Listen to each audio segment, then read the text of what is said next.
Hey guys, thank you for joining me today. My name is Jose Salas with Denver Water, and I had the opportunity to sit down with Julieta Quiñones and Pam Williams to talk about some of the milestones that we accomplished during 2020, the first year of the lead reduction program here at Denver Water. We got to learn a lot of things that are going to help us moving forward, and also we'll talk about what a customer can expect when our crews come out to your home and replace your lead service line. And finally, just some of the things that a customer can do in the meantime to minimize that risk at home. So if you guys need any additional resources, you can always visit denverwater.org/lead, or you can go to any of our social media channels. We're on YouTube, obviously on Instagram, Twitter, and Facebook. So without further ado, here's my chat with Julieta and Pam. Just we want to cover a few things. Now we're into year 2 of the lead reduction program. And so, there are a few things that we feel our customers need to know about what is about to happen now that we've learned so much from year 1. So we'll jump right into the questions. Can we talk about the 2020 milestones? I know we don't really want to talk about 2020 a whole lot anymore. We want to kind of forget about that year.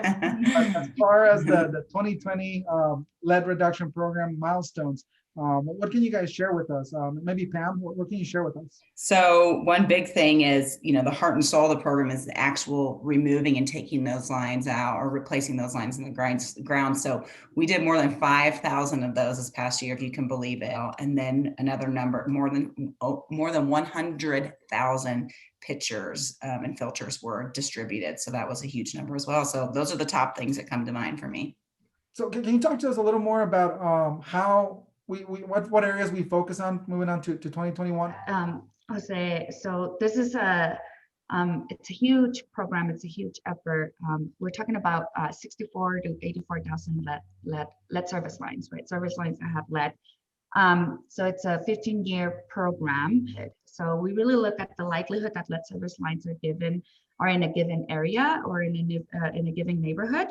And then we also look at the number of critical facilities. And what do we mean by critical facilities, right? We're looking at schools, childcare facilities. Those are some of the first that are on the list to get them replaced.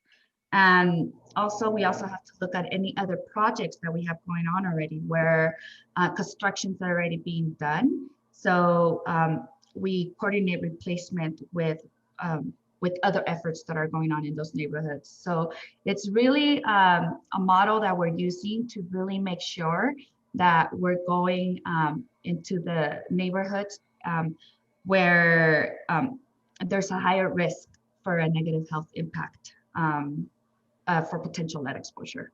Yeah, no, definitely. So we have to partner. So a lot of people probably think that we can just show up whenever and wherever we want and just start digging up the street, right? We have to partner with different utilities and like the city, and we get permits and all those things. So that is a big part of the project. But then on top of that, we're focusing on protecting current and future generations. So yeah, those are really important things for customers to know. Can you share with us a little bit more about the outreach program? Sure. So we understand, that in order for this program to be successful, we need to be communicating with our customers, not just communicating with them, but engaging them and making sure that they have the information that they need, and making sure that they're using their filters, right, the proper way. So we've partnered with 2 organizations to help us reach those communities that are usually harder to reach communities under our ambassador program. We partnered with Crea Results.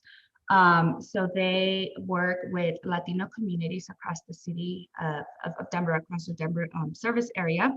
And then we also partnered with iNow, and iNow works with refugee families.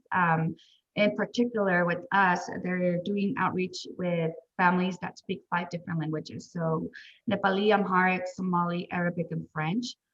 So we're really making sure through our equity lens, right, that our families, our customers, that language, it's not going to be a barrier for them to get informed about our lead reduction program. So, and speaking of, again, customers, Pam, what are some of the things that customers can expect during the whole line replacements once we're going to start working in their home, in their area?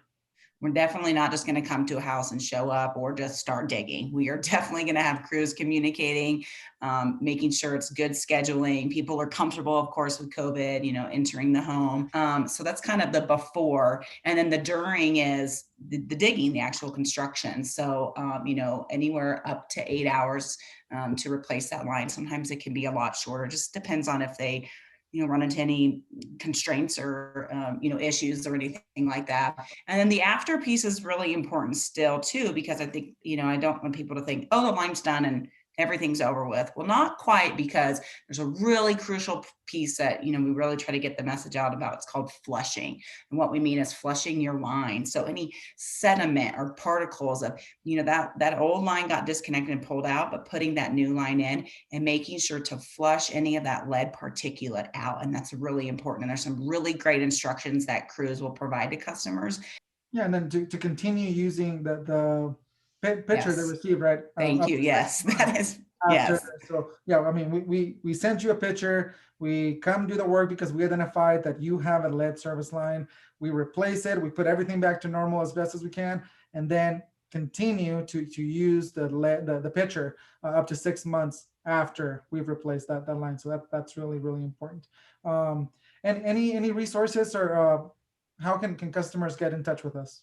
Definitely on our website, denverwater.org/lead has got a ton of information, and then just contacting Denver Water customer care. Thank you guys. I appreciate you joining me today, and I hope you guys have a great week.